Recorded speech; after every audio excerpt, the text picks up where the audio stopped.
In Fromville, Jade and Victor are stuck at home with a whole herd of goats. Jade decides to go looking for Boyd, finding him in the barn, and the worst has happened. The monsters tortured Tan Chen to death, leaving Boyd in a state. Yes, this means Kenny didn't get a chance to say goodbye to his mom. He's currently still in the woods with Jim. On the plus side, they've woken up to find a whole crop of fresh vegetables, not rotten and destroyed like the ones at home. There's enough food here to feed everybody in the entire town, says Jim, and the pair work together to gather as much as they can. Back in the real world, Tabitha wakes up to a fright. She's in Victor's father Henry's house, and he's asleep beside her, holding a gun. He wakes up too, explaining that she passed out on his front porch. When she tries to leave, he holds the gun towards her, demanding to know where she got Victor's lunchbox. She tries to explain by starting right from the beginning, when the Matthews family first got to Fromville, but he's not buying it. Henry grows increasingly agitated, asking where the lunchbox came from. Tabitha says Victor gave it to her and that his son is still alive. She begs him not to call the police as they'll think she's crazy, but he reveals he already did and they should be there soon. After taking a moment, Tabitha says, "I know how to prove I'm not lying." In Fromville, Sarah walks into the clinic, and her arrival is not welcomed by Christy after the deaths she caused in from season 1. "Boyd might be okay with everything you did, but if you think for a second," says Christy. But Sarah interjects to reveal Tan Chen is dead. Christy is left devastated, telling Marielle as Sarah leaves. Next, we finally find out the body Jade and Boyd are seen carting through Fromville in the trailer is, in fact, Tan Chen. Everyone in the town is in bits, and to make matters worse, snow starts falling. Winter has arrived. The pair bring Tan Chen into the church, where Jade asks a pertinent question. How the hell is Boyd still alive after spending the night in a barn with the smiling monsters? Boyd, who is still in shock, replies, "They wanted me to watch." As he walks through the town, he tries to hold it together, but he can't stop having flashbacks, with scenes showing the monsters torturing Tan Chen. Boyd's been through a lot, and he may be displaying signs of PTSD. Back at Julie and Ethan's house, she's trying to comfort her baby brother when Victor comes tearing through to grab his bag, announcing he's off. Ethan and Julie plead with him, but Victor shouts, "I told you bad things happen here. It's not my fault you didn't listen," before leaving. At Henry's house, Tabitha's having a hard time convincing him she's telling the truth. However, his whole demeanor changes when she mentions the children locked in the tower. Before she can elaborate, the police turn up, but thankfully he tells them it was a false alarm. When he walks back in, he puts the gun down, explaining it was never loaded. Henry goes to make her some food. It appears he's finally starting to believe what she's saying. In Fromville, Donna and Boyd get into an argument over Tan Chen. She's pissed at him for putting the townspeople at risk over the animals, which is rich given she was the one panicking about their dwindling food supply in the last episode. They both break down, with Donna explaining she's not really mad at him. She's just had it with this place. "You did the only thing you could do and you lost, because the game here is fucking rigged," she says. "And no matter what hand you play, you lose."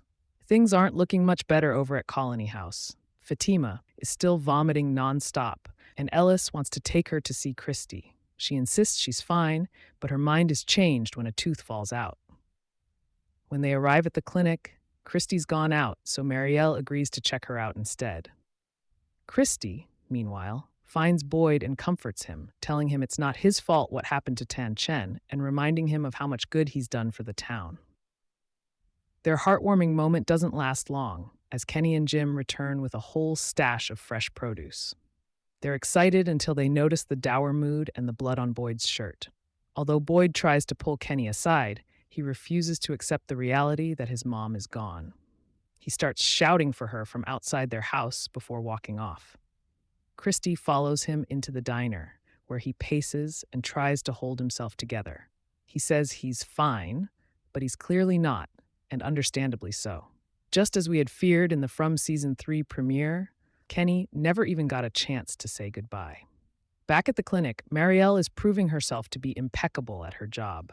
She reassures Ellis and Fatima, explaining that she's likely got hyperemesis gravidarum, a form of severe morning sickness. The baby is fine, but the main concern right now is that Fatima's malnourished and she can't hold food down, so Marielle goes to find some meds to settle her stomach, putting the couple's minds at ease. Everything's going to be okay, says Ellis, although in this place, that's wishful thinking. At the diner, Kenny wants to know whether his mom suffered, explaining that when he thinks of his father, Bing Qian, he can't help but think about him in the basement after he was killed by the smiling monsters. I don't want it to be like that for her, he says before asking Christy for a favor. He wants her to make Tan Chen look like herself, so he can remember her for how she was. Christy is reluctant but agrees. After she leaves, out of nowhere the radio comes on, and it's the most inappropriate song ever, Kool and the Gang's Celebrate. It's as if whatever's controlling the town is mocking him. Kenny breaks the radio to get it to stop before storming out. Back at the Matthews home, Jim arrives to a frosty reception. Julie is ready to deliver some hard truths. She tells him Ethan nearly died the night before, and that with no talisman, Tabitha is likely dead. Jim going out into the woods was reckless when their family is already struggling. Julie points out that if he dies, she'd have to pick up the pieces and look after Ethan like she did when their brother Thomas died in the real world. I need you to get your together, okay? She says, and Jim agrees. We cut to Henry's house, where he explains to Tabitha that before Miranda and the kids disappeared, his wife had started hearing voices. She says they were children locked in a tower, crying out to be saved. The only person I ever repeated that to was the investigating detective, and he died 20 years ago, he says. Once Tabitha's done eating, Henry takes her up to the bedroom, where Victor and his sister Eloise slept when they were kids. He's kept everything just as it was back then, and Tabitha notices drawings like the ones Victor makes in Fromville. Henry opens up about how devastated he was when they vanished, saying he didn't care about the accusations that he was behind it. All he cared about was the fact that his last words to them were, "Clean your room and no TV." He went to work that day, and when he came home, they were gone. Tabitha asks why he's showing her this, to which Henry explains that he can't come up with a reasonable explanation other than she's telling the truth. If this isn't real, you tell me right now, he says, but Tabitha inures him. I swear to you, I believe that the reason I was sent here was to find you. Meanwhile, at the church, Christy finds Jade with Tan Chen's body. For the first time, she sees how the monsters have ripped chunks of flesh from her and torn open her rib cage to remove the contents. Christy doesn't feel up to the task of restoring her for Kenny, saying, "I'm not a mortician," but Jade says he'll help her. Back at Colony House, Fatima and Ellis are back and are hopeful now she has some medicine. She convinces Ellis to go and see his dad, and when he leaves, something rather strange happens. Fatima starts secretly feasting on the stash of rotten vegetables, as if she's eating a juicy steak. Speaking of steak, Donna's butchering the cow that was killed by the monsters last night.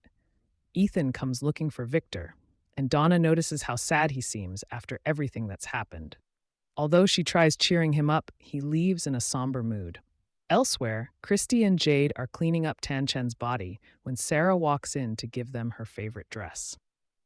Christy thanks her, indicating Sarah might eventually be able to win back their trust. Boyd goes to see Kenny, who's stocking up on what looks like gasoline. After questioning what he's doing, Kenny replies, "I'm going to the tunnels. I'm going to find those things, and I'm going to burn every last fucking one of them." Even though it's a shaky plan, especially since we, as the viewer, know there's likely something bigger controlling the smiling monsters. Boyd's at the end of his tether too, and agrees to join Kenny. The pair prepare outside of the tunnel entrance, with Boyd warning that there's all the chance they won't find the monsters. And if they do, they might not make it out alive. But at this point, Boyd's willing to go with him and take out as many of them as possible. Kenny is devastated, knowing his mother died alone. Boyd reveals she wasn't alone. The monsters made him watch. He says Tan Chen was brave and kept her eyes on him the whole time. He repeats a sentence she said right before she died in Chinese, with Kenny translating it as, "Take care of him." He hugs Kenny, who breaks down in tears, before Boyd eventually says, Hey, let's go back. At the church, Christy and Jade have done an incredible job restoring Tan Chen's body. Just after they finish, Boyd and Kenny arrive, and Kenny gets a moment alone with his mom to say his goodbye.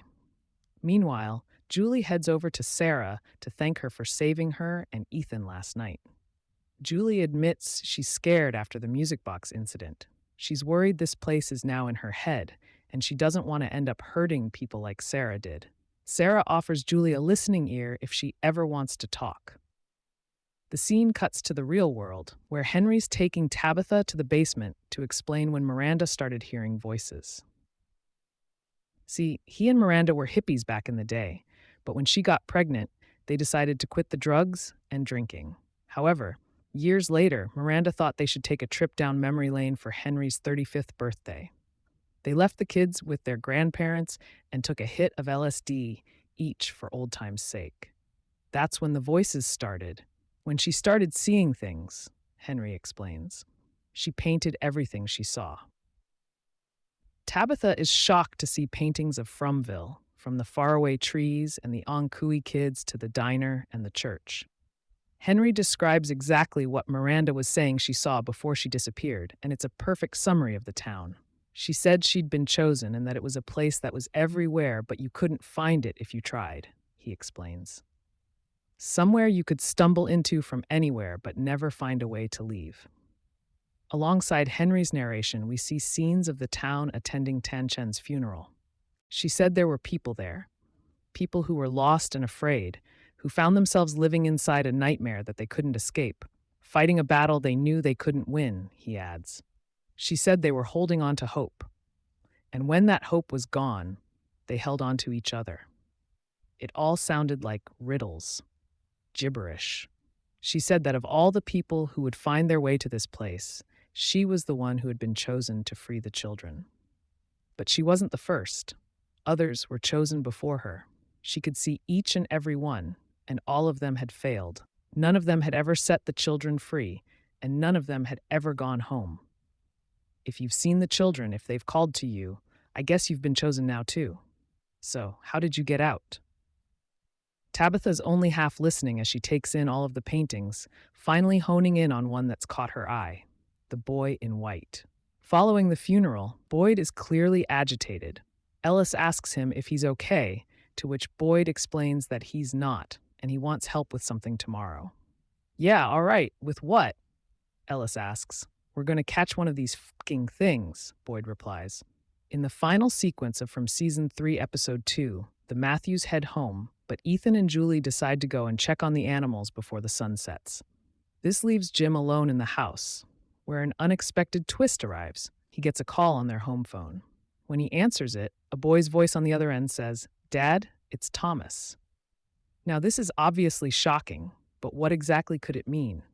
Either Thomas is somehow alive in another realm or dimension, or the entity behind the town is doing this as some sort of cruel, sick way of taunting Jim.